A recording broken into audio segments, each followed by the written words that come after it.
Crypto traders cautious on Bitcoin as fiat liquidity measures point lower. It would be unusual for Bitcoin to stay bullish when fiat liquidity measures are pointing lower, one portfolio manager said. Risk-taking has strongly returned to financial markets since the final quarter of 2022. While the consensus is for the party to continue, some observers call for caution as key indicators point to fiat liquidity pressures ahead. Bitcoin BTC, the leading cryptocurrency by market value, bottomed out near $15,500 in November and has since doubled to $31,000, with prices rising by nearly 20% in the past 2 weeks alone, thanks to the likes of Fidelity applying for spot Bitcoin ETF. Wall Street's tech-heavy Nasdaq index also bottomed out in late 2022 and has rallied nearly 50% since then, with the broader index S&P 500 gaining 25% over the same period. The going could get tricky as of late widely tracked fiat liquidity metrics like the Fed Net Liquidity Indicator and the Global Net Liquidity Indicator have turned lower, according to crypto fund Decentral Park Capital's portfolio manager Louis Harland. Market liquidity measures global, U.S.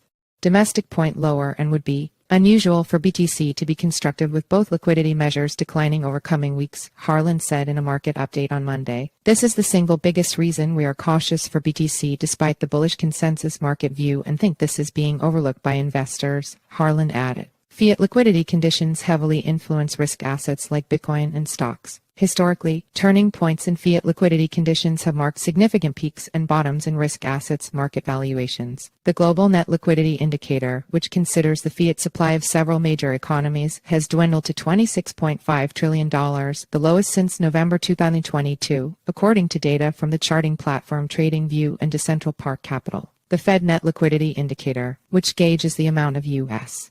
dollars available in the system, has declined to $6 trillion from $6.3 trillion a few weeks ago. Bank reserves held at the Federal Reserve Fed are also dropping, as tweeted by Sven Henrich, the founder and lead market strategist at Northman Trader, and Endeavor Equity Strategies founder, Douglas Orr. Banks use reserves to extend credit. Hence, a decline in reserves means tightening and can lead to risk aversion. The tweet shows the bank reserves held at the Fed have declined in the past couple of weeks, putting a question mark on the sustainability of the S&P 500 rally. The same is true for Bitcoin. A similar divergence is seen in the MSCI All-Country World Index Equi and the total assets the big five central banks, the Fed, BOJ, PBOC and BO, also a measure of fiat liquidity. The combined balance of the big five central banks is contracting again, signaling liquidity pressures for risk assets. We do see liquidity from central banks beginning to roll off, and that correlation with markets suggests that it may be a headwind moving forward, particularly with U.S.